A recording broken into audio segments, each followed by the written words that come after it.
એક સ્ત્રી એમ માને છે કે એનો પતિ એની હત્યા કરવાની તૈયારીમાં છે. એમ માનવા માટે એની પાસે કોઈ કારણ પણ હશે. એ પુરુષ પોતાની 2 પત્નીઓને પહેલા સળગાવી ચૂક્યો છે.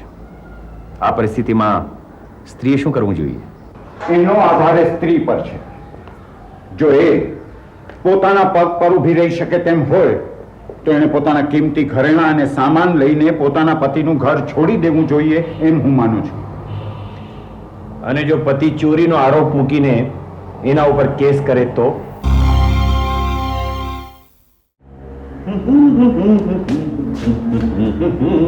એ તારો ફોન હતો? એની મેસેજ? Get lost. વોટ? મેં પૂછ્યું કઈ સંદેશ દેવો છે તો કહે ગેટ લોસ્ટ. તું મારો અરજીપત્રક સાંભળ.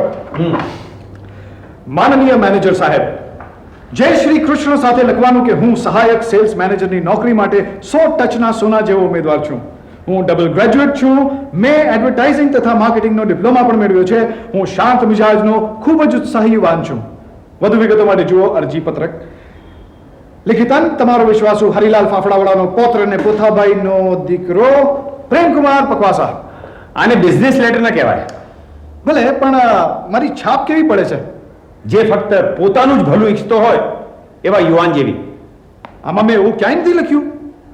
તારા દરેક વાક્યની શરૂઆત હું, મેં, મનેથી થાય છે. હા, પણ તે જ તો મને કહ્યું ને કે મારે તે શબ્દો પર ભાર મૂકવાનો. હા, પણ એ વાતચીતમાં, અરજી પત્રકમાં નહીં. આમાં તારા આત્મવિશ્વાસનો પડઘો નથી ઉઠતો, સમજો? અને બીજું, તારી નિમણૂકથી કંપનીને શું ફાયદો થશે એનો ઉલ્લેખ જરૂરી છે. અને સાથે સાથે તારામાં શું વિશેષતાઓ છે એ પણ લખવું જરૂરી છે. આ બધું વિચારીને તું નવો ડ્રાફ્ટ તૈયાર કર. હું એક કામ પતાવીને આવું છું. ઓકે?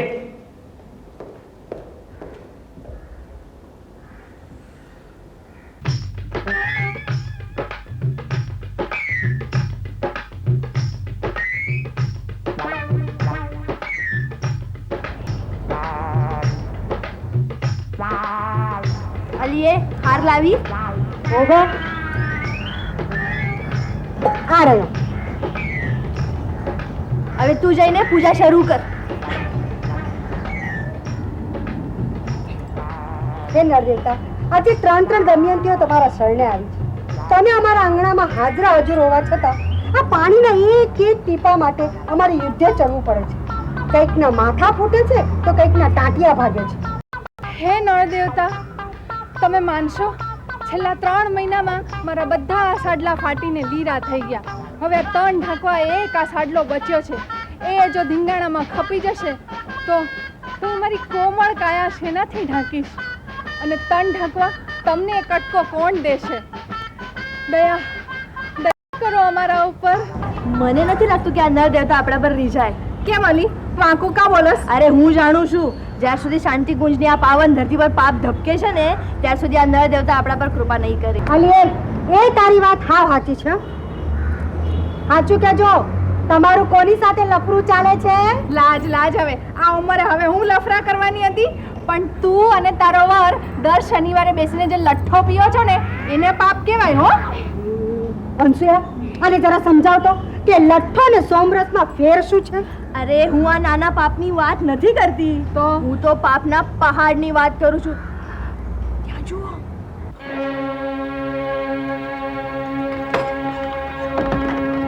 પણ આ તો આપણે જમનાદાસભાઈ છે. ધીમે બોલ, ધીમે બોલ. આજ તો મહાપાપી છે. પણ તને કેવી રીતે ખબર પડી અંશુયા? એક તને છોડીને આખું ગામ જાણે છે. મારી વાત સાચી છે ને લાખી? તમે રહેવા નહોતા આવે ને એ પહેલાની વાત છે. એની 2 બાયડીઓને એને દીવાસળી ચાપીને સળગાવી મૂકી છે. હે? હા, અને આ ત્રીજીએ બળીને ભરદું ના થઈ જાય તો નવાઈ નહીં. પણ એને તાળામાં શા માટે રાખે છે? તમે તો સાવ ભોળા છો. હવે એ આપણી સાથે અડતી ફરતી થઈ જાય તો એના ધડીના કાળા કામ જાણી જાય ને. પણ મારા માનવામાં નથી આવતું. હો, તમે આ નારિયેળ મને આપો. આ વાતની સાબિતી આપણે નર દેવતાને પૂછી લેવે તરત થઈ જશે.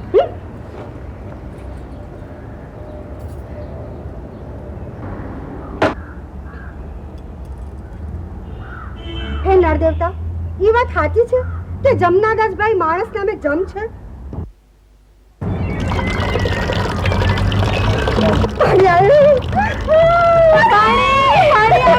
પાણી આવ્યું.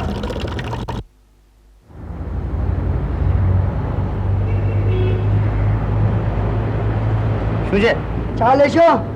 ના કાસમ ના. પોસ્ટ લેશો? પોસ્ટ? કોનો કાગળ છે? ખાનગી છે. ખાનગી છે, કોઈને કહેતો નહીં. કોઈને નહીં કહું. ચલ ભાગ.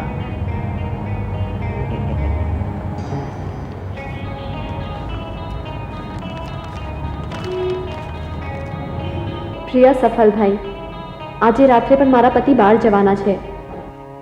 મારી વાટ જોજો. તમને મળવા હું નક્કી જ આવીશ. તમારી બેન કોકિલા.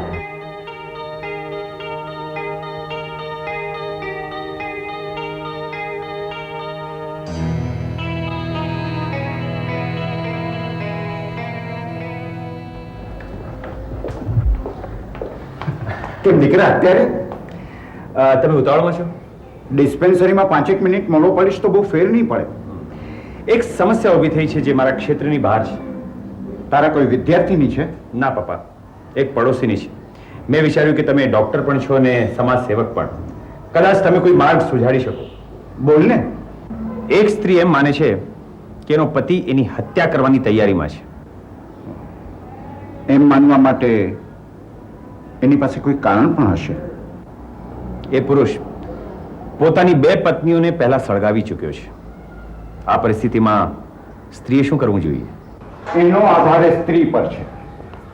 જો એ પોતાના પગ પર ઊભી રહી શકે તેમ હોય તો એને પોતાના કિંમતી ઘરેણાં અને સામાન લઈને પોતાના પતિનું ઘર છોડી દેવું જોઈએ એમ હું માનું છું. અને જો પતિ ચોરીનો આરોપ મૂકીને એના ઉપર કેસ કરે તો? આવી સ્ત્રીઓને માર્ગદર્શન આપવા માટે અને એની મદદ કરવા માટે આપણા શહેરમાં ઘણી સંસ્થાઓ છે, બલકે દરેક મુખ્ય શહેરમાં હોય છે. પતિનું ઘર છોડીને સ્ત્રી જાય ક્યાં? તમે તો જાણો છો આપણા સમાજને. એમાં જો મા બાપ જૂનવાણી હશે તો દીકરીનો પ્રાણ ખોવા તૈયાર થઈ જશે, પણ એમને સ્વીકારવા તૈયાર નહીં થાય. એ વાત સાચી કે આવી સમસ્યાઓમાં સ્ત્રીઓને જ સહન કરવું પડે છે. પણ મુખ્ય પ્રશ્ન આ છે કે એ સ્ત્રી જીવવા માંગે છે કે મરવા? જો એ જીવવા માંગતી હોય તો એને સંઘર્ષ કરવો જ પડશે. ને આવી સ્ત્રીઓને નારી ઉદ્ધારક સંસ્થા બધી જ મદદ કરે છે. અને જો એ ઘર છોડવાની સ્થિતિમાં ન હોય તો? તે કમિશનરની ઓફિસ જોઈ છે? ફૂલે માર્કેટ પાસે છે એ જ? એમાં સોશિયલ સિક્યુરિટી સર્વિસ નામની એક સંસ્થા છે. ત્યાં ફરિયાદ નોંધાવતા એ લોકો તાત્કાલિક પગલાં લે છે. સૌ પ્રથમ સ્ત્રીના પતિને એવો ધમકાવે છે કે એના હાજા ગગડી જાય. વિશેષમાં થોડા અઠવાડિયા માટે ઘરની બહાર પોલીસ પહેરો પણ બેસાડી દે છે. મારા ખ્યાલથી એ ઠીક રહેશે. અરે દીકરા, ક્યારે આવ્યો તું? હમણાં. અને પપ્પા સાથે જઈ પણ રહ્યો છું. આટલા દિવસે આવ્યો તું, જમ્યા વિના જઈશ? તારા હાથની થાળી ખાધા પછી મમ્મી 2 કલાક ઊંઘવાની જોગવાઈ હોવી બહુ જરૂરી છે. રવિવારે ચોક્કસ આવીશ. ચાલો.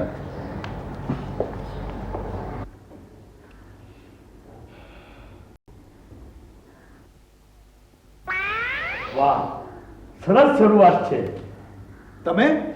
અરે તું મારી સામે દોરા ના મૂકનાવ.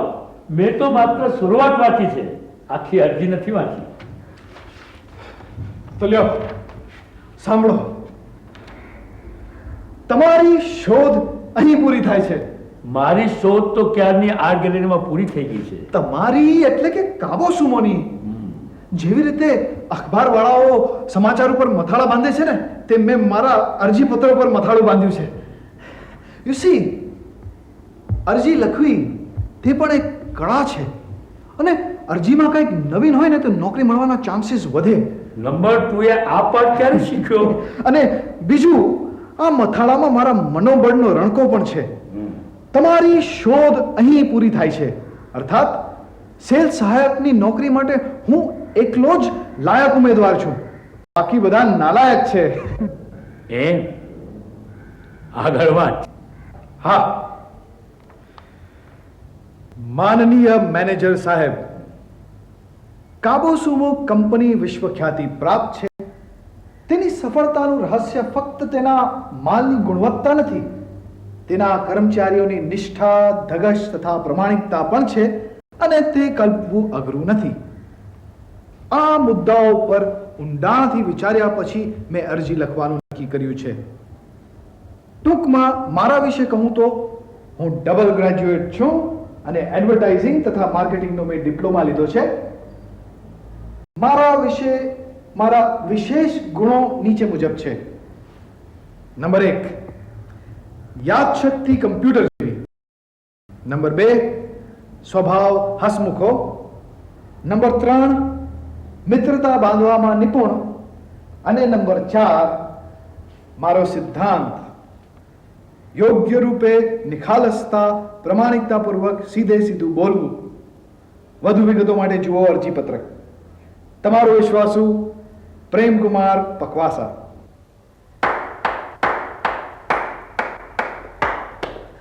મિલાવો હાથ. પણ હજુ મને નોકરી મળી નથી. અરે આ વખતે જો ન મળે ને તો હું સંન્યાસ લઈ લઈશ. એ ભાઈ તો મારું શું થશે? હવે એક કામ કર, કાબુ સુમો કંપનીમાં જા, એપ્લિકેશન ફોર્મ લે અને આ પત્ર સાથે વિગતો ભરીને આપી આવ. Yes sir. ઓકે.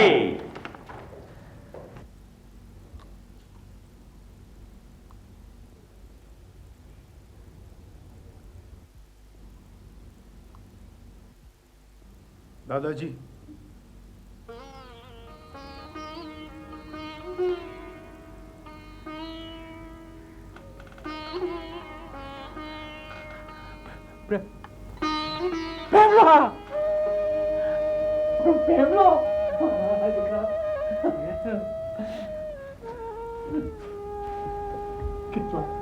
કેટલા વખતે તું દર્શન દીધા? આ તારો ડોહો દાદુ તને યાદ નહોતો આપતો બેટા? દાદાજી, મેં તમને નહોતું કહ્યું કે જ્યાં સુધી હું કંઈક બનીશ નહીં તમારે આંગણે નહીં આવું. એટલે દીકરા તને કાબુસુમાં નોકરી મળી ગઈ? ના, પણ તમને આ કોણે કહ્યું? અરે દીકરા, આખરે તો દીકરો કોનો? મારા દીકરાનો ને.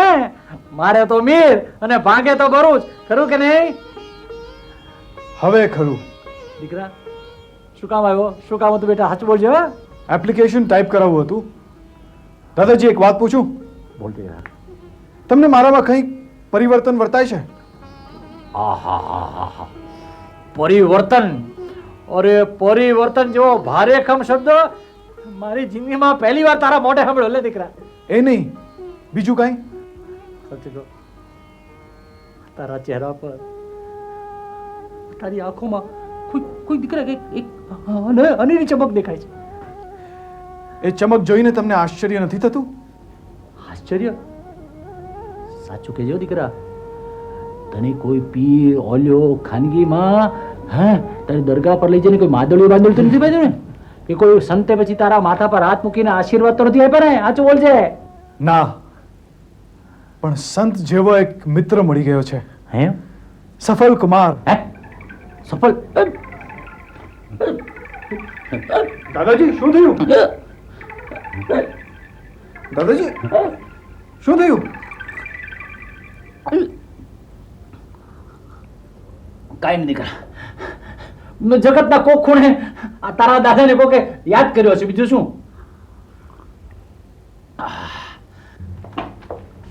Sir, your application. Thank you. It's okay. દાદાજી, રજા લઈશ. જરૂર. ખૂબ ખૂબ સુખી થજે અને ફતેહ કરીને પાછો આવજે. અને પાછો આવ ત્યારે સારા સમાચાર લઈને આવજે. અને તું આવે ને ત્યારે હું તને ખૂબ સારા સમાચાર આપવાનો છું. શું? અરે દીકરા મારા, આ તારો દાદો ફાફડા ને જલેબીના ઉદ્યોગમાં નવું રેવોલ્યુશન લાવવાનો છે, નવી ક્રાંતિ લાવવાનો છે. ફાફડા રેવોલ્યુશન? હા, ક્રાંતિ. બધા પિસ્તા વાળા ફાફડા અને બાસુદી વાળી જલેબી.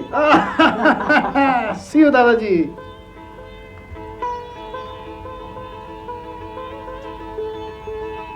મારો પ્રેમનો,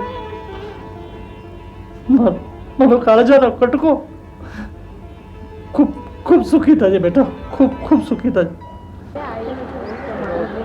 હેલો જુલી. હેલો, તમે અહીંયા? કેમ, હું બસમાં પ્રવાસ ના કરી શકું? ના, પણ તમે તો કરોડપતિ છો ને. કરોડપતિ મારા દાદા છે, હું નહીં. તારે ક્યાં જવું છે? Marine drive. આપણી ઓફિસના એક સાહેબના ઘરે પગાર પહોંચાડવાનો છે. ઘરે?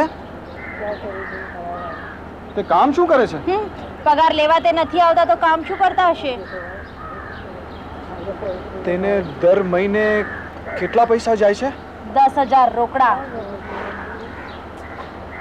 તેનું નામ સફલ કુમાર તો નથી? તમને કોણે કહ્યું?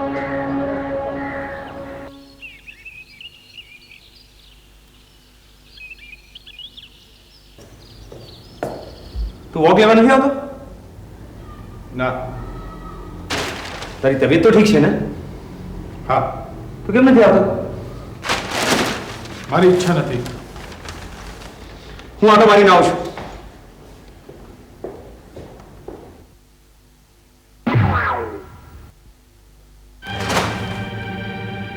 વત્સ, મેં સાંભળેલું કે તારા જીવનમાં ખુશીઓ પાકી કેરીની જેમ ટપકે છે.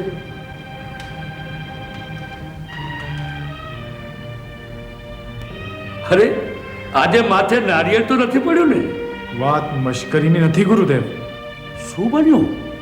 જેને હું આજ દિવસ સુધી મારો પ્રામાણિક મિત્ર માનતો હતો, અસલમાં તે પૂરેપૂરો સ્વાર્થી, લુચ્ચો, મીંઢો, ધુતારો નીકળ્યો.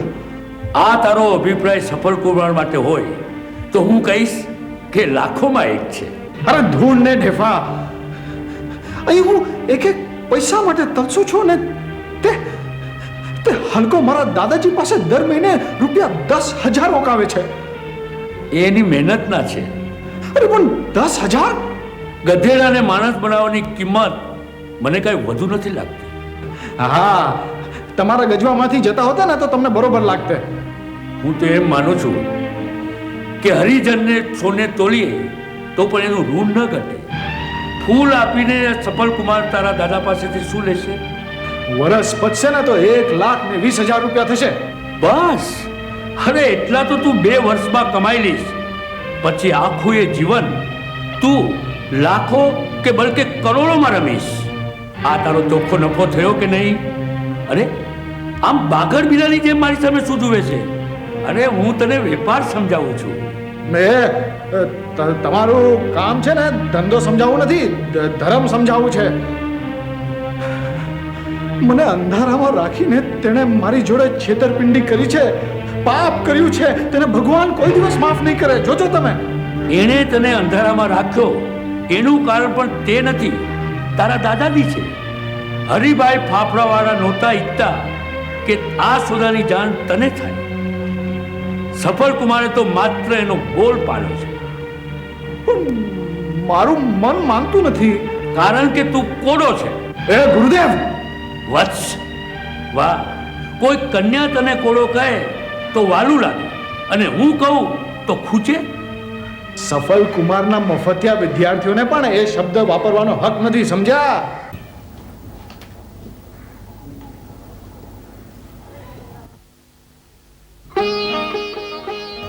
હેલો સ્મિતા,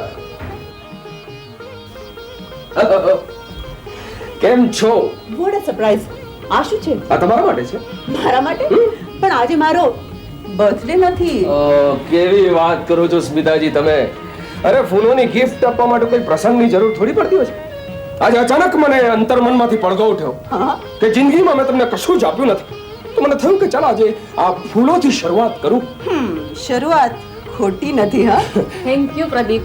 હજી સ્મિતાજીએ મને થેન્ક યુ કહ્યું નથી. પ્રદીપ, હજી શરૂઆત ખરી પણ નથી. એટલે મારે તમને મોટો મજાનો બુકે લાવીને પ્રેઝન્ટ આપવાનો હતો. એકદમ લલ્લુ છે. સ્મિતા પ્લીઝ. એક વાતની સ્પષ્ટતા કરશો કે આ ફૂલ મેં તમને ભેટ આપીને કયો મોટો ગુનો કર્યો છે? જો સાંભળ પ્રદીપ, લાલ ગુલાબ હોય ને તો એ પ્રિયતમા અથવા તો પત્નીને ભેટ અપાય. તો પછી મિત્રને? હા, જો સ્ત્રી મિત્ર હોય ને તો એને પીળા ગુલાબ, નહીં તો અર્થનો અનર્થ થઈ જાય. She is right. હું એકેબાનાના ક્લાસીસમાં જતી હતી ને ત્યારે મારી ટીચરે આવું જ કહ્યું હતું. ઓ રાઈટ. હવે તમે બંને મહાનુભાવ કહો છો તે વાત સાચી જ છે, પણ એક વાત હું પણ ખોટો નથી. એ કઈ રીતે? અરે ભાઈ, લાલ ગુલાબની પ્રેઝન્ટ જો હું મારી પત્નીને આપી શકતો હોઉં તો સાડીને પણ અપાય. એ કેવી રીતે? સાડી પણ અડધી ઘરવાળી થઈ કે નહીં? પ્રદીપ સોરી.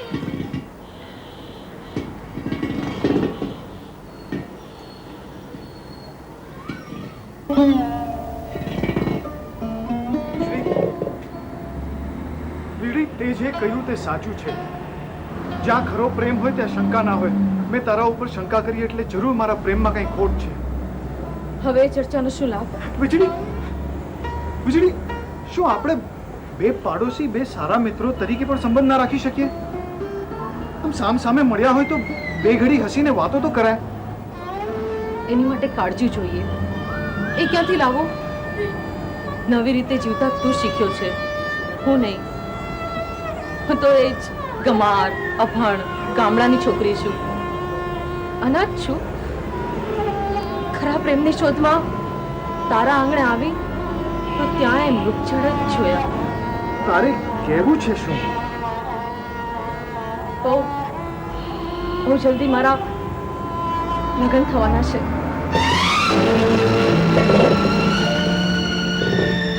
जीवन सफल